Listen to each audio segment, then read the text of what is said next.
Hi folks, welcome back to the channel and thank you for joining me once again. You're always most welcome.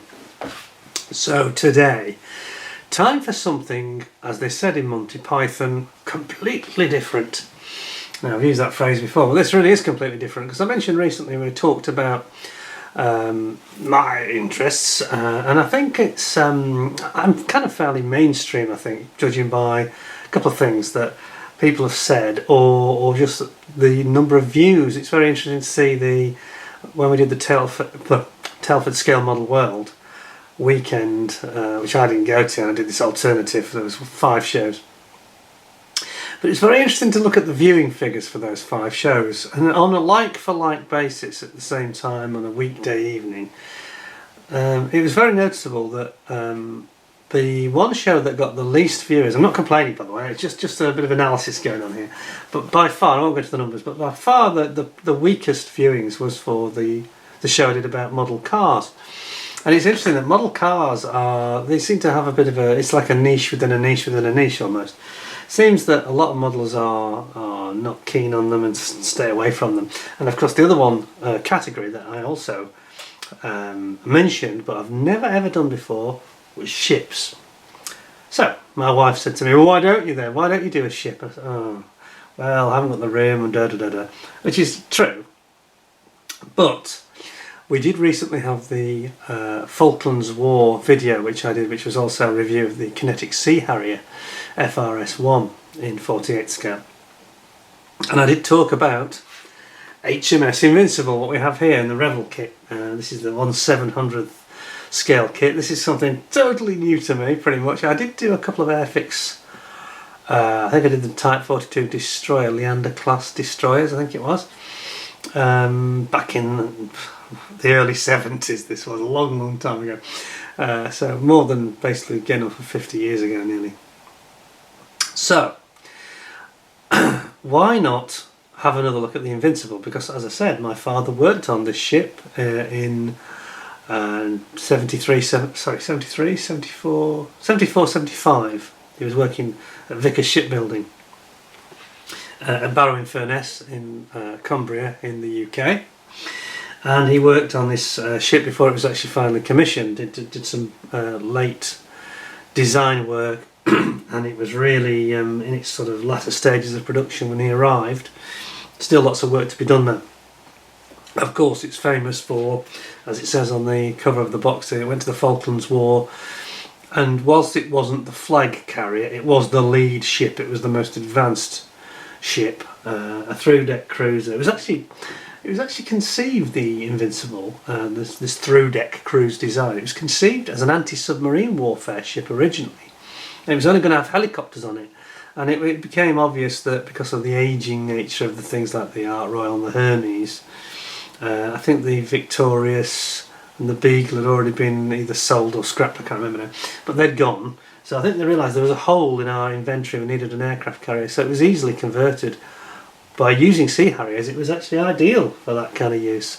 So if you can imagine, it was almost going to be a bit of a bit like what's the ship that was used at the end of the Spy Who Loved Me James Bond film? Not the Hermes. It's a landing ship that can lower, as a lowering deck at the back, can drop landing craft up the. It's on the tip of my tongue. It's going to annoy me now. Everybody be shouting at a lot of the Brits will be shouting at the. It'll come back to me. It's not the Hermes. We're going with an H anyway. But that was like an assault ship, and it's not unlike that. It's like a later version of that. And of course, as I say, they put the ski jump on it after doing lots of testing at places like Farnborough. And before you know it, thanks to the jump jets, it became an aircraft carrier. And of course, I think it just had 5 Harriers. In fact, does it show all 5? 1, 2, 3, 4 in that picture. I think it just carried 5 Harriers in actual fact, and the other, I think 15 or 16 were on the Hermes, which had much bigger below decks capacity. So there we have it. Well, why don't we take a look at this then? And I say my father worked on it. I've got a very good reason to have an interest in this. Let's take a look at the Revell kit without further ado. We know that it was the hero of the Falklands conflict, and it served right up till I think 2008, 2009. I think it was decommissioned. And let's have a look at the actual model. So it's one of these new type Revell boxings. I don't think it's a new tail this, so it's kit number 5172. We have got, zooming in for this so you can see these pictures. Got some interesting pictures on the back. It's got like a, I find this quite amusing, it's got this pseudo sort of wooden plinth that it sits on here, which is quite amusing. It's not wood, it's plastic. Then you've got your forward bow section. It's got the Sea Dart, the missile launch array here, mounting station so to speak. Then you've got your main bridge, and obviously your funnels. You've got your Sea Harriers, which should be included. I think there's 5 Sea Harriers and 4 or 5. 4 Sea Harriers, okay, and I think there's 2 helicopters. Oh, there's two Sea King and 1 Lynx. It says here. Okay, that's good. So why don't we have a look? This is something completely new. As I mentioned in my video talking about my own interests, I think that they are fairly typical amongst modelers. Ships I've not really done for a variety of reasons. Now perhaps I can motivate myself to actually do a ship. There's no better excuse than this one for me, so why not go for it? Now let's see if we can find a knife. This is brand new, not been opened. I've no idea what's inside in terms of what the contents are. Didn't do a huge amount of research, I'm honest, about the background. Let's just take it as it comes and see what we find. Here we go then. This is quite strong tape, which is quite good actually. Pity about the end opening box, but it's been there before, haven't we? Oh, okay, it's in a bag. It's in a bag. Big bag, 1 bag. And there we go, so let's just put that aside a second. So, nice colour illustration showing the finished ship. Single bag with everything else in it. Not many sprues, I think we've got 4. Put that to one side. Let's see what we got here then. HMS Invincible. The most advanced aircraft carrier that we have down in the Falklands. So it starts off, I'll just show you this. We have a little decal sheet here, and frankly it is little. There's not a lot of it. So the HMS Invincible logo, that goes on the plinth at the bottom, and then you've just got a few markings that go on the deck and things, and then the R05, which is the correct insignia for the nomenclature of the ship within the Royal Navy. 05. So let's have a look at what we have in these instructions. So it's a nice, starts well, it's got a nice like a photograph on the front. Doesn't give you much detail about the ship, I have to say. Is there any detail? Are they doing a sort of Great Wall hobby on us? I'm just going to read here.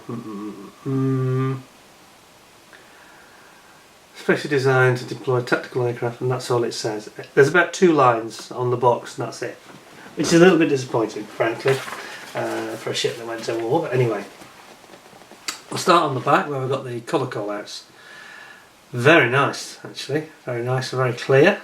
So you've basically got sort of hull, maroon hull, red, and there's a black stripe at the waterline, and then you've got like a marine grey, which is what they're calling it.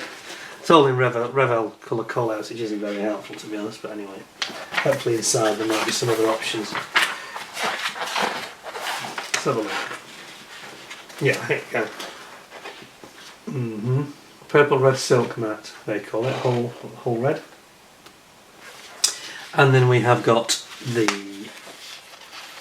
sprue trees. 2 sides, it's in a split hull. A little bit of side panelling there for the central tower area. Or island, I think they call it, don't they? On an aircraft carrier, they call it the island.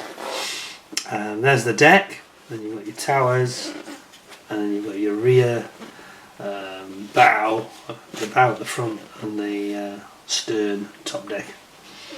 And then we've got several parts that aren't used, interestingly. Not sure why that is. And then you've got helicopters and Harriers on a separate sprue at the bottom, which is quite interesting. So basically, you start building the central bridge or island area where all the sort of buildings, so to speak, on top are. And this obviously is where there is a lot of emergency equipment is kept there and things like that, and maybe tow vehicles. Building that up, a few bits to paint, then you pop the two hulls together, and they look like they've got some quite big locating plugs, like a plug and a tube type of arrangement. It's interesting, it tells you to paint them as you go along as well, which is kind of different, isn't it? Not a bad idea though, not a bad idea. So you pop on the top of your bow, and then your stern goes in there. Then you have a couple of I'm trying to figure out what they would actually technically be called, but they're like the catch fences that go down the side in case anything falls off the deck, I think. Then you've got the deck itself with the ski jump for the Harriers going on top. Then you're mounting your island onto that deck, onto the main hull which you've already built. So it's quite a simple construction to look at this. And you've got your screws, the propellers, so to speak, that drive the ship through the water, and we've got the, I could say the rudders. They are the rudders. Yes, the rudders. Two rudders on either side. And then we have this this base you make up, which is critical how you paint it. I think if you want to make it look brown, just put it brown probably won't do it. You're going to have to make it look like wood. And then we've got our funnel and our radio mast aerial and radar all coming in here. And then the bridge goes on at the top there, and then these three parts you've just had are going to go on. Plus there's a radar, radio transmitters and radar domes going on. And then the top of the bridge with the radar on top goes on there. A couple of, I think those are electronic countermeasures chaff dispensers that go on the side in case they get attacked by aircraft. It then shows you,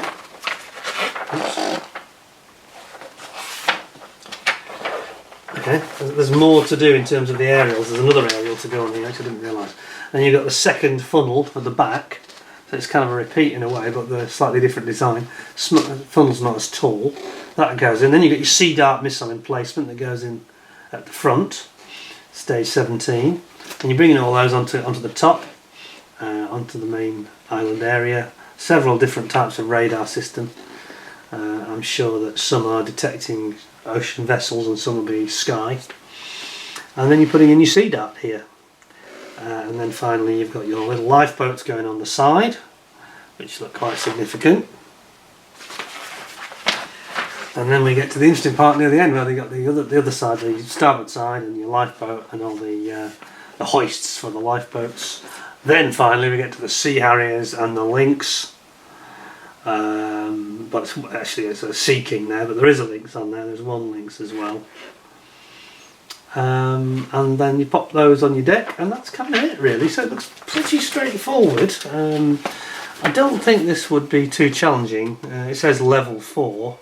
I think it's level 4 because of a bit fiddly perhaps, but I don't think it requires any huge modelling skills to achieve a good job on this. I think the trickiest part is going to be doing this this plinth at the bottom, which they've done it really well in this photograph. It looks like wood to me, it's incredible. Let's move that aside. And our instructions and decals goes that way.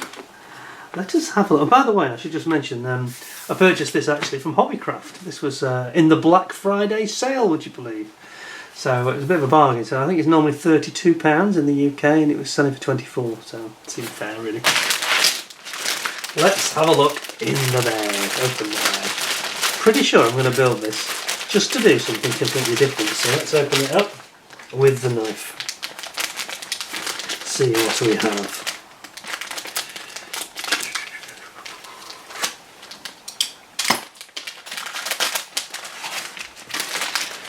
There we go. Right, so starting with this plinth I mentioned, so I'll zoom you in so you can get a look at this.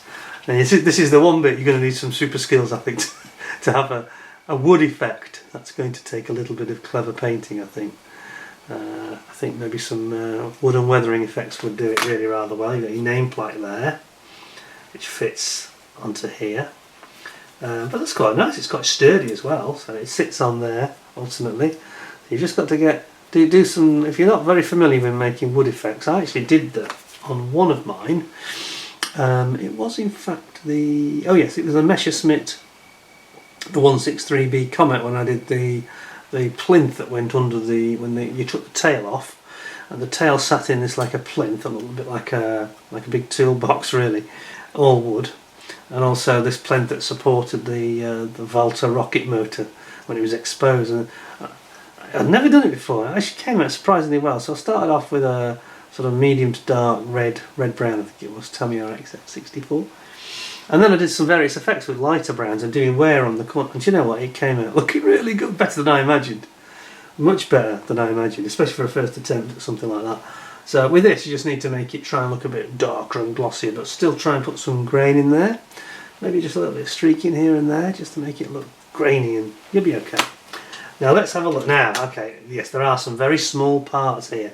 This is why they obviously wanted to say it was a level 4 in terms of the skill level required.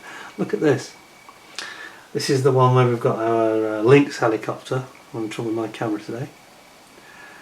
If you look at just below where my fingers are here, there, you can see that's the Lynx helicopter here. Here you've got your various radar mesh. There's your helicopter blade, so it's very tiny, isn't it? You've got guns here, anti-aircraft guns, you've got aerials.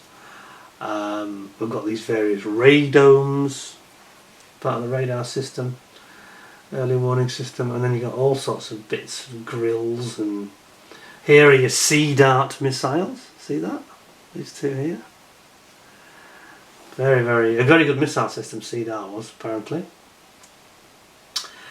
Yeah, there's no flash on this. It's quite a hard sort of plastic, I'd say that is. It's quite nice. I mean, the forming of it, the Lynx helicopter, looks great, really. Can't see a problem with that. Has it got any undercarriage or not? Just trying to understand how that goes together. Got a feeling that the undercarriage parts for the Lynx are somewhere else. Anyway, let's have a look at the big parts. Starting with the very biggest of all, the actual two sides to the hull. So this is the Invincible. Very modern looking ship, isn't it? Quite a sort of shallow draft. I think it has I was going to say it has a stabiliser on the side, but I think that's actually where the stand goes, isn't it, here? Are there fins on the side? No, it does. It has like stabiliser fins on the side here. Just to stop it. It's to stop any rocking in heavy seas, that. Then you've got these, it's actually very nicely moulded, I've got to say. Is this a Revell kit? Because I'm starting to wonder. It seems almost too good for it, to sound rude. Made in China. Okay, it's not ICM or anything then. Sounds like it's not a reboxing, but it's nicely moulded. It's got this like quite a satiny, grainy, sort of yet smooth feel to it. It's nice, actually.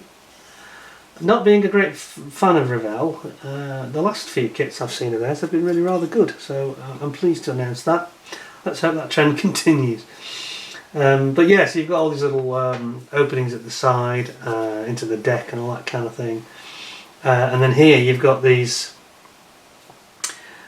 I'm not quite sure how that's going to go together. I'm just looking at these, seem to be just two. Is there a rod in the middle? There wasn't, was there? It was just, I thought it was an outer and inner. Doesn't seem to be there. Not sure what the fit will be like on those. We shall see. We shall see. I'll report back on that at a later date. But it's a nice sort of shape to it. It looks very, looks very realistic. Then we've got the main deck itself, right here. And this is where your helicopters and Harriers. Now, okay. It's raised panel lines, which I'm a bit disappointed with. Now that I didn't expect. Raised panels on the deck, really? Don't think it would be quite like that. It's quite a significant raised panel line. Let's have a look at this. See what I mean? It's fairly hefty, the panel lines. I mean, if Harrier ran along there again, it would be a little bit bumpy, to put it mildly. I'm a little bit surprised they did that. That's disappointing, especially when this side of the hole is beautifully done. It looks absolutely spot on. But I don't get that. I've been tempted to rub this down, I think, just to reduce it at least, because it just feels a bit too. It would literally go. It would take the wheels off a Harrier if it was scaled up to the true size. Anyway, then you've got the front of the bow, the top of the bow here, and that looks really nice. That's really well done. Look at that. That's smashing. Really good. This is your Harrier ski jump. See it in profile at the side, and we should get a better picture of it. There we go. And the Harriers come up here and go whoosh off the top like so. This direction. That's okay, but again, it's got this raised panel line on it, which is really a bit extreme, I've got to say. It's just out of scale. It's just out of scale. It's too much.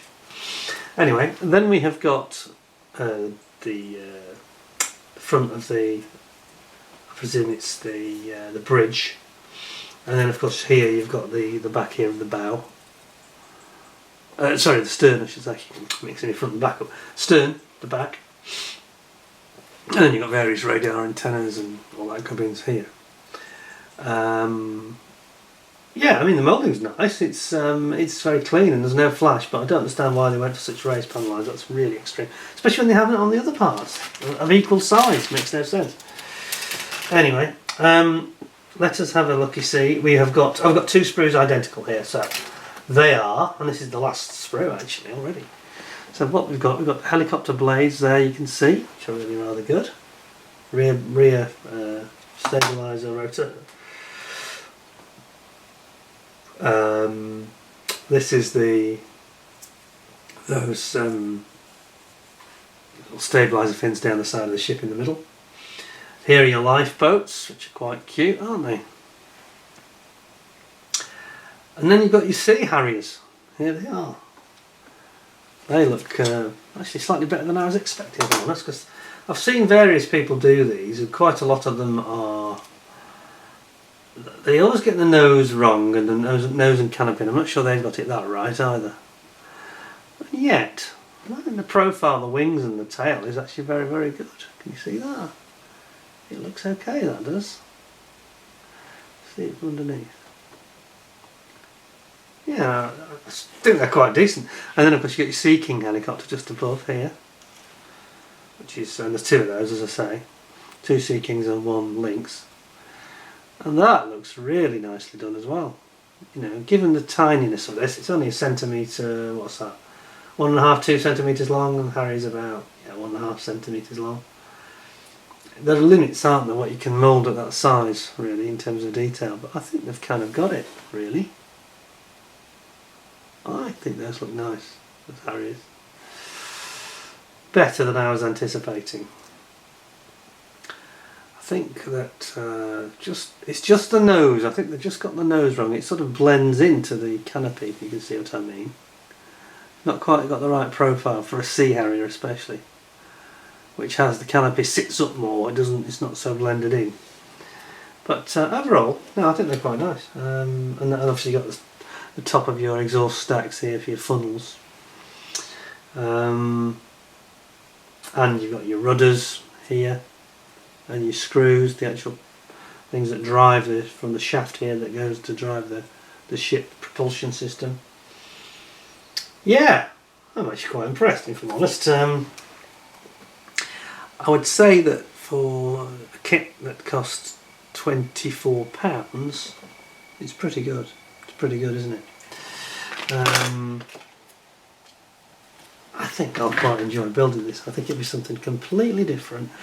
All I'm going to do to modify it, I think I'm going to rub down this deck to try and make that panelling. That's just daft. That's just not the way it would be. You don't have lumps sticking up on a deck like that. I know, and if you can feel it, it's just too much. So that's, I think, all the only criticism I've got of it. I think it just needs a little bit of attention there. Get that down and smooth down a bit. Just leave it so that you can still see the lines, but I think a good rubbing down with a sanding stick they'll soon fix it, in fairness.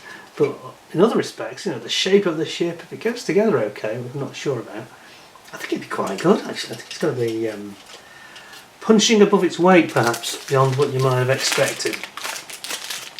Especially at this Black Friday discount price.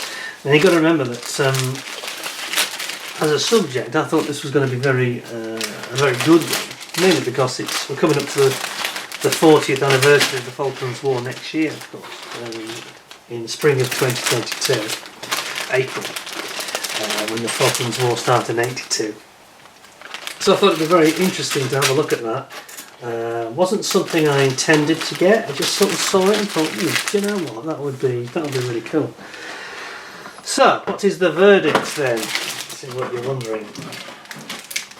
Well, I think that they have disappointed me with the lack of details about the ship. You know, where is the detail here? Where is the, you know, telling us when it was commissioned and what sort of engines it's got and how it's powered and, you know, how many crew? No, nothing. Not a sausage. A little bit lean. Get that in there. Across. Oh, yeah, a bit light. I really think that they could have had a lot more information. So they're going to lose a point for that. They're going to lose a point for that ridiculous deck, which is so over the top, you know. It just needs a faint recessed panel line, not raised panel lines. They're a bit of a disaster, really. But I'm going to be fair, because a lot of that, I quite enjoyed the look of that. It's not flashy, it doesn't look like it needs much cleaning up. Quite a nice kit, so it's a sensible size. It's not going to be too big and take over your cabinet. So, what then? I think I'm going to give it 8 out of 10. It loses a point for the instructions and the lack of data, and it loses a point for the race panel lines. But apart from that, I think it's quite good, especially at that price. I think it's good value for money.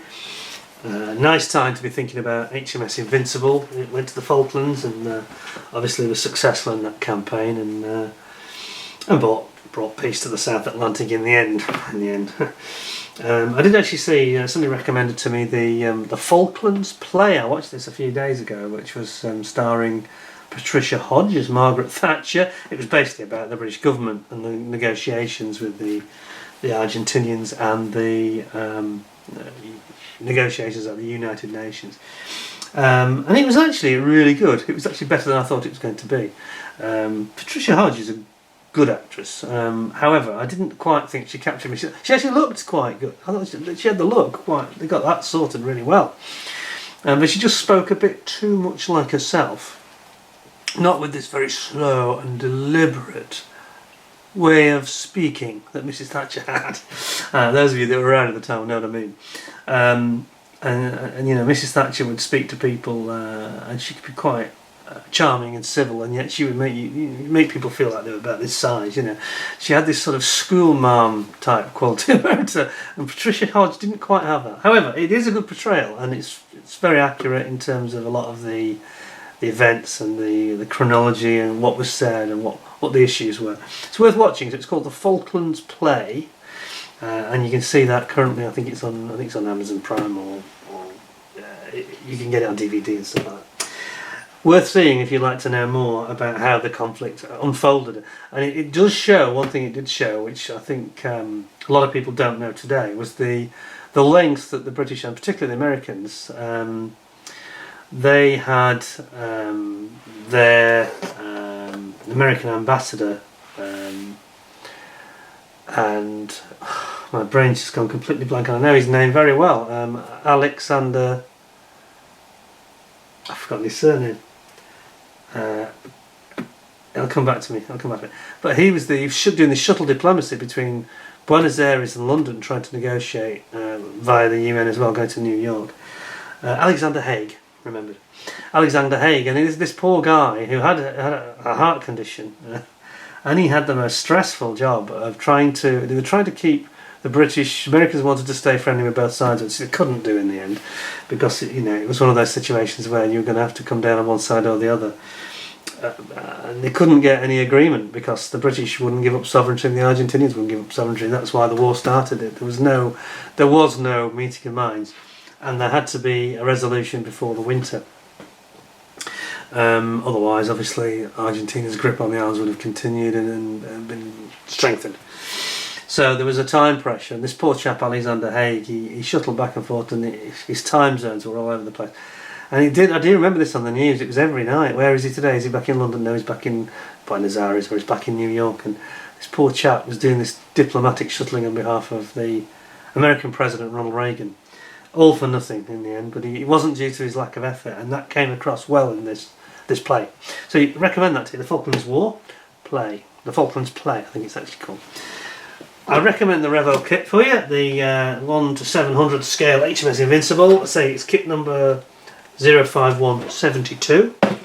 Yeah, better than I was expecting. So I hope you enjoyed the vid. Quite a short one today on this smallish kit. Good value, but you'd enjoy that. If you're interested in the Falklands, I can see me building this and building the Sea Harrier next year. I think that's it's got to happen. It's got to be done. Anyway, I hope you enjoyed the video and you give me 10 out of 10 with a thumbs up. And please keep your eyes peeled for more similar videos coming very soon. Don't forget to subscribe if you haven't already. Ding the notification bell to get early warning of the next video coming up. And until the next time, I just say to you all, look after yourselves. Thanks very much for tuning in, and bye for now.